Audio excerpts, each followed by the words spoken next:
Let me take you back to Parliament. My colleague, Kwesi Parker Wilson, is standing by for us. Hello, Parker. Looks like I have lost Parker there, but what we understand. Parker, are you there? Yeah, I'm here. I can hear you loud and clear. So we understand. Tell us what's happening in Parliament right now. We understand that there was supposed to be a debate on the Appointment Committee's report. Well, that's correct. If you look at the business of the day, Parliament was supposed to debate the first report of the Appointment Committee today. But as it stands, Parliament is currently on a 2-hour break.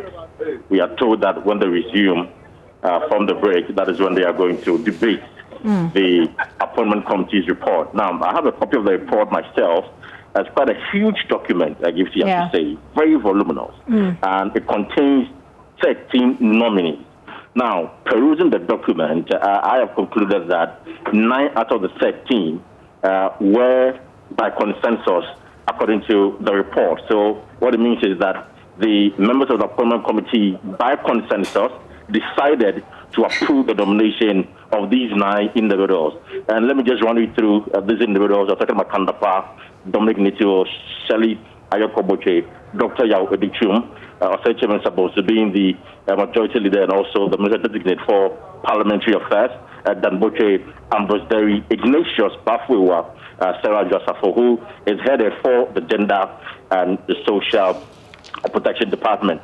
And the report says that 3 were by majority decision, and this is also a free Akoto, Mrs. Howard Thompson, and Kojo Ponko, which you all know. Now, the contention has been that what is the meaning of by majority decision? I have spoken to some of the NPP members on the committee. Now, the argument they make is that by majority decision, it means that some individuals raise concerns about the approval of the nominees. Those were in the minority, but collectively, the majority group won, and that is why it is by majority decision. Now, on the NDC side, they have argued that that is inaccurate because they are going with the majority-minority nomenclature. The decision, as captured in the report, is by majority decision. So technically, it is by NPP decision because all the members on the committee belonging to the NDC objected to the approval of these 3. And if you look at the numerical strength of both parties, we are talking about 13-13. So where lies the majority? And that is why the NDC is saying that the majority is an NPP decision and not a collectively majority decision by the committee. So that is the debate and controversy with regard to the report. So as I mentioned, when they resume in just about 40 minutes, they will table the report and the debate will continue. Now, the nature of the debate will now decide whether the 3 nominees who clearly the minority are raising concerns about will be subjected to voting. And if they pass the votes, what it means is that, well, they've been approved. But if the plenary, the committee of the whole, reject these nominees, President Akufo-Addo will now be forced to re-nominate other individuals to occupy these ministries.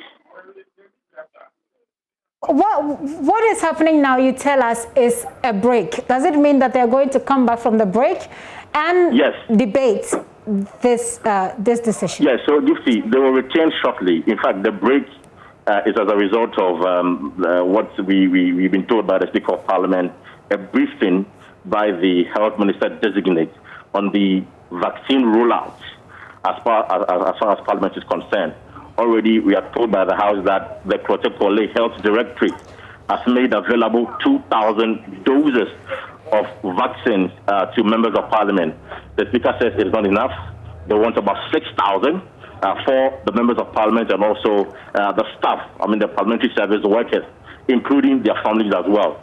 And so the Health Minister is in the House currently briefing the members of the House. This is a joint committee, so we, the media, have been asked to step out whilst the members of the House, the members of the Parliament, receive that briefing from the Health Minister designate. So when they are done, that is when Parliament will reconvene, and then when they return, the debate will follow, and then they will look at the issues within the report and everything that has to be dealt with, so that if they have to approve all the 13 nominees, they will do that this evening.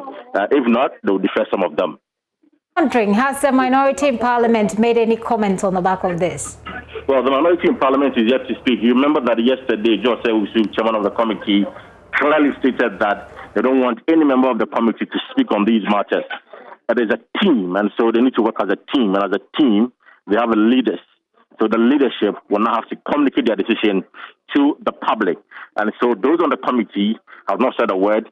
But those outside the committee, well, they say they just got the report.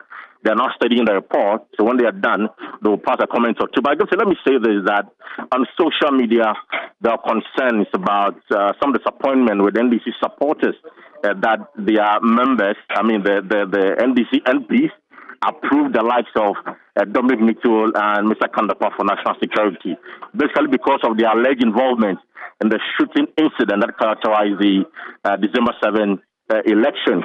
And so, as I speak to you, my sources within the party tells me that the NDC MPs have decided to protest against the approval of Kandapa and also Dominic Mitchell as well. Because in the report, as I mentioned to you, it was by consensus on the committee, by consensus. Now, when the debate is going on the floor, the minority will raise the concerns that they are questioning that by consensus decision by the Parliamentary committee and that they will subject them to voting. And so Ambrose Derry, Dominic Mitchell, and Kandapa would have to be subjected to vote. So as it stands, the recommendation, it is not all that intact until the plenary decide on what to do with them when they return. In fact, before you go, was there anything on the Minister Designate for Land and Natural Resources, Abu Jinafo? No, nothing of the sort has come up. In fact, the list I have here, his name is not captured in the first report of the Appointment Committee. Okay. They will table the second report of the Appointment Committee, which is going to contain 8 nominees. And so I'm sure that his name will be in that report, and that report will be debated tomorrow, and subsequently the other report that comes. So for now, nothing of the sort has come up with regards to Mr. Abu Jinafo. Parker, thank you very much. We look forward to that debate that's yet to happen in Parliament. Kwesi Parker Wilson, my colleague on the ground for us. Well, you heard him give you a number of people who have been, according to the report, approved. We've not seen the name of the Minister Designate for Land and Natural Resources, Abu Jinafo, but he's been making giving some assurances about how he intends to deal with illegal mining. Let's talk briefly about that. I have the General Secretary of the Small Scale Miners Association joining me via Zoom, Daniel Ama. Daniel, thank you very much for your time and for your patience. Now, let's begin with the current concerns that as small scale miners you have and how you expect the Minister designates, should he be approved, to deal with it specifically.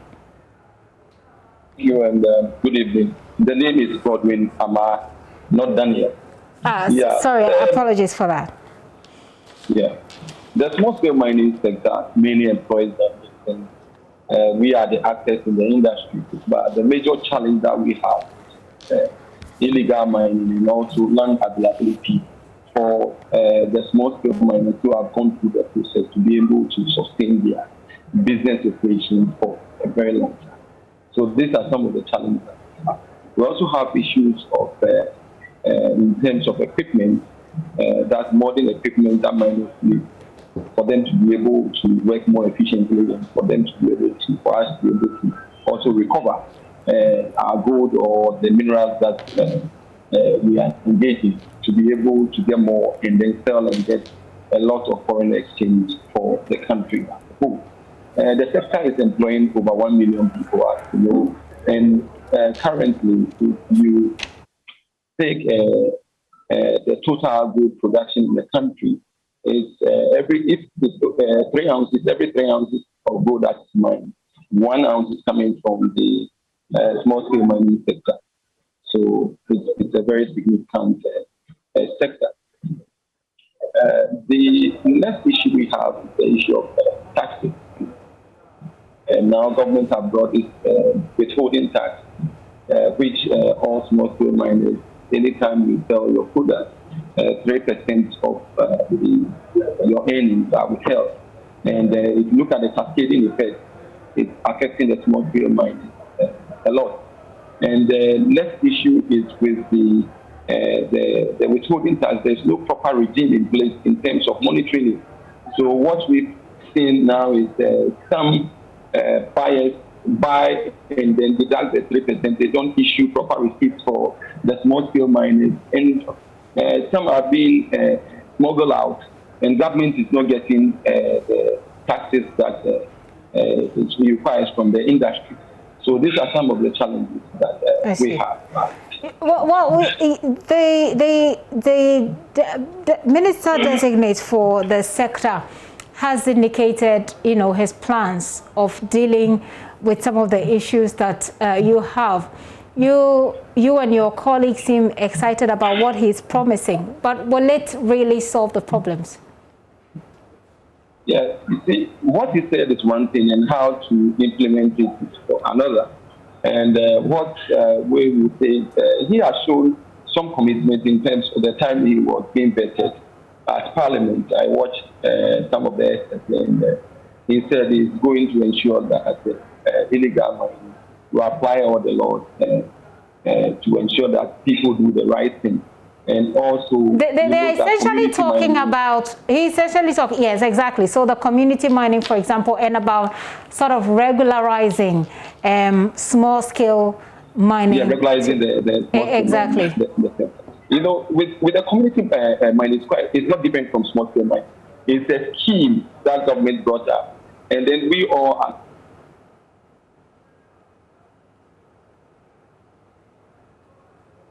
Looks like we came up with a policy for us to be able to manage it. But what is on the ground now is not what is supposed to be done. You see a lot of some DCs that are engaged in community mining and making it more on party lines. There's no license, and then people are just engaged and digging everywhere. Most concession owners are being faced with this issue of community mining. People just carry their equipment and get to mining sites without the requisite license, and they just take it, and they say, government says we should engage in community mining. And most of these things are led by the DCs in most of the mining community. So it's like there's no law. Everybody is doing what he thinks he can do to get some place to mine. And it's bringing a lot of water pollution and also land degradation. So let's wrap this conversation up with your expectations for the next regime. As far as small-scale mining, wrap it up for me, 30 seconds. Our expectation is that the community mining scheme is a concept that is good, but it should allow the Minerals Commission, which is the agency under the Lands and Natural Resources, that the minister is competent or oversees, to lead and to ensure that the policies that we put in place to manage or for the implementation of the community mining should be followed, so that it will not be based on political lines. Once it's able to do that, because it has assured that it's going to be fair and ensure that the laws of the Republic or the laws of mining is properly implemented. So if it's able to do that, then most of these challenges will be eliminated.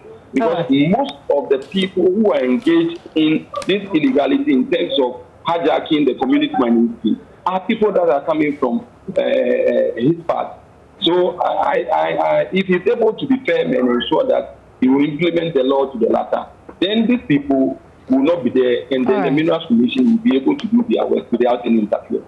Godwin, thank you for your time. We'll see how it goes. Godwin Ama is the General Secretary of the Small Scale Miners Association.